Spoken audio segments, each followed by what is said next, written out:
राज्यपाल भगतसिंग कोश्यारींच्या पदमुक्त होण्यासंदर्भातल्या बातम्या खोट्या, राजभवनाकडून बातम्यांचं खंडन।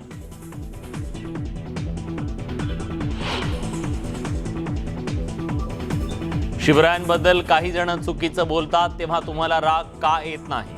उदयनराजेंचा संतप्त सवाल।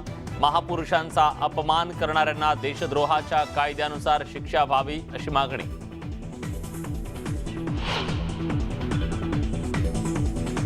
शिवरायांबद्दल बोलताना उदयनराजे भाऊ कारवाई करत नसाल तर शिवरायांचं नाव घेऊ नका, उदयनराजेंचा इशारा।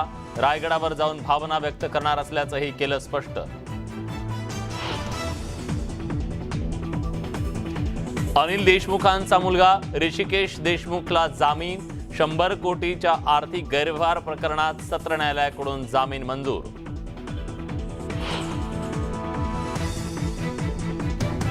मंत्रिपदाचा गैरवापर करून खडसेंकडून दूध संघ ताब्यात। गिरीश महाजनांचा आरोप, तर 7 वर्षात झालेल्या अपहारातून कोणीही वाचणार नाही, महाजनांचा खडसेंना इशारा।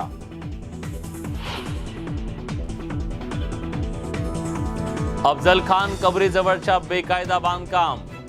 खान मेमोरियलची याचिका सुप्रीम कोर्टानं फेटाळली। याचिका फेटाळल्यानं राज्य सरकारला दिलासा। आणि राजधानी दिल्ली आणखी एका हत्याकांडानं हादरली। पत्नीनं मुलाच्या मदतीनं केली पतीची हत्या। फ्रीजमध्ये ठेवले होते मृतदेहाचे तुकडे।